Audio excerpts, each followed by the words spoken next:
আগামী 15 আগস্ট আলাস্কার অনুষ্ঠিত হতে যাচ্ছে ট্রাম্প পুতিনের বৈঠক। এই বৈঠকে ইউক্রেনের অংশগ্রহণ ছাড়া যে কোনো সিদ্ধান্ত মেনে নেবে না বলে সতর্কবার্তা দিয়ে আসছেন ভলোদিমির জেলেনস্কি।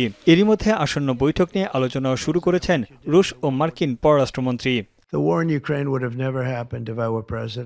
এদিকে ট্রাম্প পুতিনের বৈঠক ঘিরে দৌড়ঝাঁপ শুরু করেছেন ইউক্রেন প্রেসিডেন্ট জেলেনস্কি।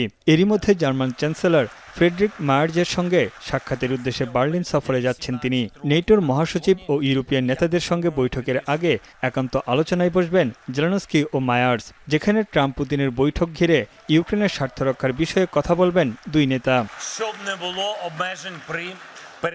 এদিকে ইউরোপীয় নেতাদের স্পষ্ট বক্তব্য, ইউক্রেনকে স্বাধীনভাবে তার নিজের ভবিষ্যৎ নির্ধারণের সুযোগ দিতে হবে। হাঙ্গেরি ছাড়া ইউরোপের বাকি দেশগুলোর আশা ইউক্রেনের স্বার্থ রক্ষা করেই কূটনৈতিক উপায়ে সমাধান আসবে। কিয়েভের বিরুদ্ধে যায় এমন কোনো চুক্তি ইউরোপ মেনে নেবে না বলে হুঁশিয়ারি জানিয়েছেন ইউ মুখপাত্র।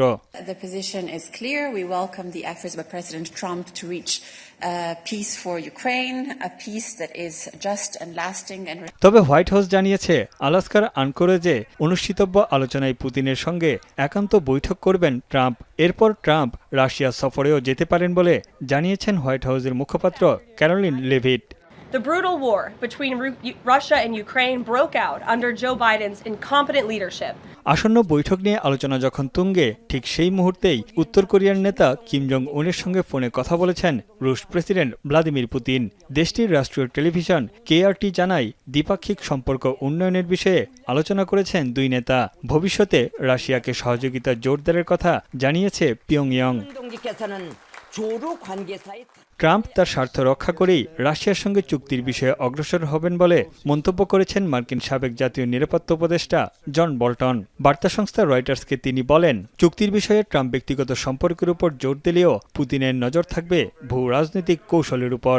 He suddenly looked at the line in Zaporizhia and decided it could be moved 3 miles one way or another. That doesn't have anything to do with it.